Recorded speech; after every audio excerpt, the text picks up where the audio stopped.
wabarakatuh. Selamat pagi, salam sejahtera untuk kita semuanya.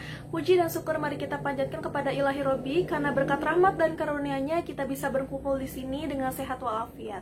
Kepada yang terhormat Bapak Deden Herdiana Altabtajani MPD selaku dosen pembimbing saya, kepada yang terhormat Bapak Jajang Bayu Kelana MPD selaku dosen pembimbing 2 saya mengucapkan banyak terima kasih karena berkat bimbingannya saya bisa menyelesaikan skripsi dengan baik dan tepat waktu.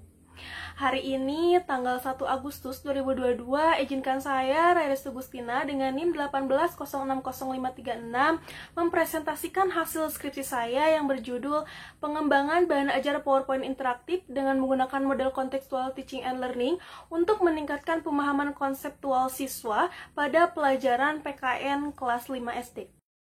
Langsung saja pada yang pertama ada mengenai latar belakang. Nah, di sini, pada yang sekolah dasar ini, pemahaman konsep memiliki peran yang sangat penting. Pada hakikatnya, pemahaman konsep ini memiliki kesimpulan di mana siswa ini mampu untuk mendefinisikan, mampu untuk memecahkan masalah, mengembangkan, membedakan, dan lain sebagainya sampai dengan memanfaatkan di kehidupan sehari-hari suatu konsep atau materi yang sudah didapatkan. Apalagi mata pelajaran PKN ini merupakan salah satu mata pelajaran atau ilmu dasar yang memiliki peranan penting sebagai wahana pendidikan utama untuk siswa mempelajari nilai-nilai berbangsa dan bernegara. Maka sudah jelas idealnya guru profesional adalah guru yang mampu untuk memahami karakteristik dan kebutuhan siswa dengan kemampuan mendesain, kemudian menyediakan, membimbing, dan menyesuaikan diri dengan rancangan sebuah pembelajaran berdasarkan perkembangan zaman menurut Wati 2016. Namun di sini kondisi empirik sangat memprihatinkan, di mana justru sebaliknya fakta di lapangan pada saat saya melakukan observasi tanggal 13 sampai 27 September di sini menunjukkan bahwa terdapat krisis pemahaman konsep, karena pada saat pembelajaran ada ketidaktercapaian indikator pemahaman konsep, kemudian respon peserta didik yang kurang, sehingga berdampak pada rendahnya hasil nilai yang didapatkan oleh peserta didik. Kemudian peneliti mendapatkan bahwa tidak adanya motivasi peserta didik sehingga siswa ini mengalami bosan dalam mengikuti pembelajaran dan melakukan hal-hal seperti mengobrol, memainkan pulpen, dan lain sebagainya dibandingkan dengan memperhatikan guru. Nah, di sini pemicu kegagalan utamanya adalah kurangnya strategi guru dalam menyediakan atau mendesain sebuah pembelajaran yang mampu memotivasi peserta didik. Maka sudah jelas dampaknya ketidaktercapaian tujuan pembelajaran sampai pada kegagalan proses pembelajaran. Nah, di sini berdasarkan kondisi ideal dan kondisi empirik, di sini peneliti mengambil solusi bahwa untuk meningkatkan pemahaman konseptual peserta didik ini bisa dengan menggunakan pengembangan bahan ajar PowerPoint interaktif dengan menggunakan model Contextual Teaching and Learning.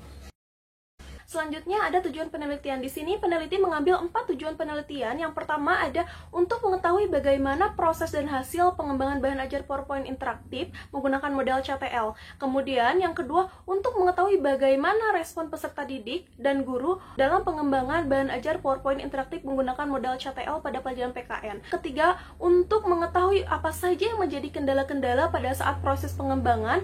Dan yang terakhir adalah untuk mengetahui bagaimana signifikasi peningkatan pengalaman konsep sebelum dan setelah dilakukannya proses pengembangan bahan ajar PowerPoint interaktif dengan menggunakan CTL. Nah, kemudian selanjutnya ada mengenai metodologi penelitian. Di sini peneliti menggunakan metode Research and Development atau RD atau sering dikenal dengan metode penelitian pengembangan. Menurut Hamzah dan menurut Sugiono 2019, R&D ini menghasilkan sebuah produk yang sudah teruji efektivitas dan kelayakannya berdasarkan analisis kebutuhan. Di sini peneliti menggunakan prosedur R&D dengan menggunakan Borg and Goal 1983 dengan langkah-langkah berikut. Yang pertama ada studi pendahuluan di mana peneliti ini mengumpulkan informasi mengenai masalah yang diambil mulai dari wawancara, observasi, angket, dan lain sebagainya. Kemudian berlanjut pada perencanaan. Di sini peneliti melakukan membuat sebuah strategi untuk memecahkan masalah berdasarkan pada studi pendahuluan. Setelah itu dilakukan desain produk awal. Di sini peneliti mendesain sebuah produk untuk dikembangkan berdasarkan analisis kebutuhan dari perencanaan dan studi pendahuluan. Setelah dilakukan itu, peneliti berlanjut pada validasi 1, di mana validasi ini peneliti menggunakan validasi ahli media dan materi. Tujuannya untuk mengetahui bagaimana kelayakan efektivitas pada pada produk yang sudah dibuat. Setelah itu, berlanjut pada uji terbatas atau uji coba terbatas. Nah, di sini peneliti ingin mengetahui bagaimana respon peserta didik dan guru terhadap produk yang sudah dikembangkan berdasarkan arahan-arahan atau masukan-masukan. Selanjutnya, ada revisi produk awal 1.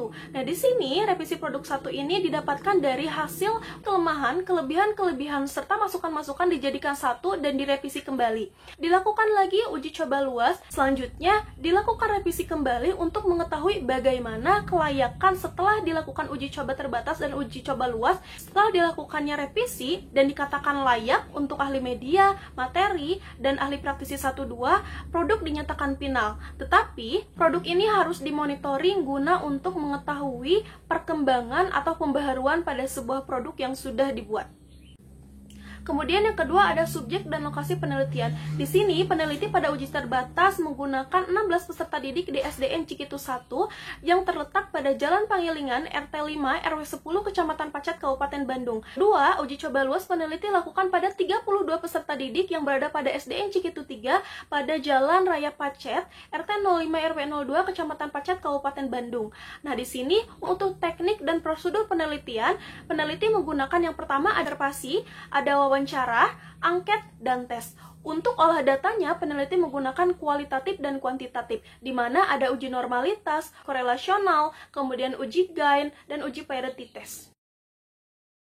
Nah, ini merupakan desain bahan ajar yang peneliti buat, dibedakan menjadi 4, ada bagian awal, bagian A, B, dan bagian akhir. Di sini bagian awal merupakan pengutaan kompetensi, di mana ada slide menyapa siswa, pemberitahuan tema, ada kata pengantar, ada menu bahan ajar, ada apersepsi, ada KI dan KD. Untuk bagian awal ini adalah bagian materi mengenai hak, kewajiban, dan tanggung jawab yang di dalamnya ada langkah-langkah CTL. Yang pertama ada konstruktivisme, inquiry, questioning, modeling. Nah, untuk selanjutnya ada bagian B atau bagian evaluasi, di mana di sini dilakukan learning community dan authentic assessment.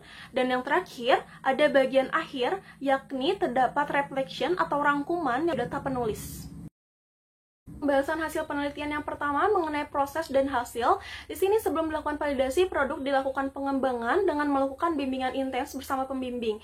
Di sini ada hasil observasi. Hasil observasi ini didapatkan dari 30 soal untuk mengetahui bagaimana upaya guru dalam meningkatkan pemahaman konseptual siswa. Di sini menggunakan skala Goodman yang nantinya akan dimasukkan pada interval menurut Hamdunah 2015. Hasil observasi didapatkan pada SDN Cikitu 1 yakni skor 76% dan SDN Cikitu 3 ini skor 63%. Masing-masing ini berada pada interval 2, yakni dengan representasi baik. Kemudian ada hasil wawancara, didapatkan pada 10 pertanyaan dengan 2 indikator mengenai pemahaman metode dan media, kemudian aktualisasi pengembangan. Di sini bisa ditarik kesimpulan dari hasil wawancara 1 dan 2 ini, didapatkan bahwa rendahnya pemahaman konsep siswa ini dan kurangnya strategi kemampuan guru dalam menggunakan media atau alat berbasis ICT sendiri. Selanjutnya ada uji validitas produk. Didapatkan dari 4 ahli, yang pertama ada materi, media, praktisi 1, dan praktisi 2. Masing-masing skor, yang pertama ada materi mendapatkan skor 72%, kemudian media 93%, praktisi 1 90%, dan praktisi 2 93%. Jika kita rata-ratakan, skor produk ini mencapai 89%. Jika kita masukkan pada interval menurut Akbar 2019, nah skor 89% ini berada pada skor interval 1, yakni dengan kriteria validitas sangat valid dan kriteria kepraktisan ini sangat praktis. Selanjutnya ada mengenai validitas RPP dan tes. Untuk RPP sendiri didapatkan dari 13 pertanyaan dan skor yang didapatkan yakni 78%. Nah, untuk tes sendiri didapatkan dari 12 pertanyaan dan hasil skor yang didapatkan yakni 84%. Di sini skor keduanya ini berada pada interval 2, yakni dengan kriteria validitas valid dan kepraktisan praktis. Kemudian di sini ada hasil respon guru dan peserta didik. Yang pertama, respon guru ini didapatkan dari 25 pertanyaan dengan menggunakan skala Likert, di mana ada 4 indikator. Yang pertama aspek kepraktisan, ada tampilan, isi, dan kebermanfaatan. Hasil skor yang didapatkan pada saat uji terbatas yakni 93%, dan hasil yang didapatkan pada saat uji luas yakni 92%. Jika kita rata-ratakan, hasil respon keseluruhan guru ini mencapai 92,5%, dan jika kita masukkan pada interval, maka representasi ini berada pada pada sangat baik. Dan yang kedua, ada peserta didik. Respon peserta didik ini didapatkan dari jumlah 15 soal menggunakan skala Likert dengan 4 indikator. Yang pertama ada perhatian, ada kepuasan, kemudian relevasi atau kebutuhan, dan yang terakhir ada percaya diri. Di sini, hasil skor yang didapatkan pada saat uji terbatas yakni sebanyak 89% positif dan uji luas sebanyak 93% positif. Jika kita rata-ratakan hasil respon peserta didik pada saat uji terbatas dan uji luas ini sebanyak 91%, dan jika kita masukkan pada interval berada pada representasi sangat baik. Jadi bisa disimpulkan bahwa hasil respon guru dan peserta didik ini berada pada representasi sangat baik. Selanjutnya ada mengenai kendala-kendala yang didapatkan pada saat proses pengembangan. Di sini didasarkan pada 3 kendala, yakni kendala teknis atau kendala alat penunjang, elektronik, dan lain sebagainya. Kemudian ada kendala semantik di mana ada kesenjangan pada pengungkapan informasi dan lain sebagainya. Ketiga, ada kendala yang didapatkan pada saat melakukan proses pengembangan sendiri. Nah, di sini untuk uji coba terbatas dan uji coba luas ini kendala yang didapatkan tidak terlalu berbeda, sama-sama saja. Untuk kendalanya yang pertama seperti motivasi peserta didik yang kurang, dan kurangnya pemahaman peserta didik, infokus yang dipinjam, infokus yang tidak connect pada laptop, kemudian ada beberapa peserta didik yang tidak mengikuti pada hari selanjutnya untuk proses pengembangan, perizinan yang diwakilkan, perizinan yang beralih-alih dari bulan Maret ke Mei, kemudian dibatalkan kembali dan terjadi pada bulan April. Peneliti mengatasinya tidak hanya oleh peneliti sendiri, namun juga dibantu oleh pihak sekolah, seperti menyediakan laptop cadangan, infokus, perpindahan kelas, dan lain sebagainya. Untuk proses pengembangan, peneliti melakukan solusi seperti melakukan ice breaking, kemudian umpan balik, dan lain sebagainya. Kemudian ada hasil peningkatan pemahaman konsep ini. Peneliti melakukan sebuah tes, yakni pretest dan post-test berdasarkan dari 25 soal pemahaman konsep didasarkan pada lots, mods, dan hots. Nah, untuk PG sendiri berjumlah 22 soal dan untuk esai sendiri berjumlah 3 soal. Jika kita lihat dari grafik bahwa hasil peningkatan pemahaman ini sangat signifikan. Pada saat uji coba terbatas, hasil dari pretest sebelum dilakukannya pengembangan ini rata-rata nilai siswa ini 50,75, tidak memenuhi KKM 75. Nah, sedangkan untuk post-test sendiri dihasilkan 77 nilai rata-rata siswa. Hasil peningkatan ini sebanyak 54%. Dan untuk uji coba luas sendiri, lagi-lagi tidak memenuhi KKM 75, yakni rata-rata nilai siswa ini sebanyak 55,6. Setelah dilakukannya pengembangan, yakni dengan post-test, uji coba luas, hasil nilai siswa ini mencapai 78,7 atau melampaui KKM 75. Kemudian peneliti juga melakukan uji coba untuk mengetahui bahwa peningkatan ini terjadi benar adanya. Yang pertama ada uji normalitas. Nah, di sini nilai SAIC pretest masing-masing coba terbatas 0,16 dan uji coba luas 0,14.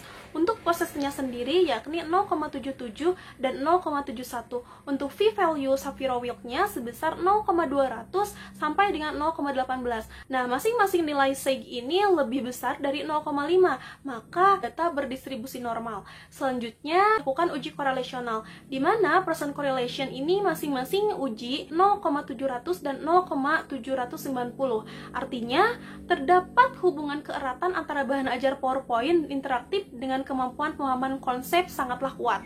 Nah, nilai SAIC masing-masing sebesar 0,000 dan tingkat signifikasinya sebanyak 16-32%, di mana representasinya terdapat pada representasi kolerasi keeratan kuat. Nah, kemudian dilakukan uji parity test untuk mengetahui bagaimana tingkat perbedaannya. Nah, nilai signifikasi total masing-masing 0,000, di mana artinya lebih besar dari 0,05, sehingga pretest dan post-test ini mengalami perubahan yang signifikan. Yang terakhir ada uji N-guide. Masing-masing skor mendapatkan 0,53 dan 0,55. Jika kita masukkan pada kategori N-guide sendiri, nah di sini hasil dari skor tersebut berada pada interval 1, kategori sedang.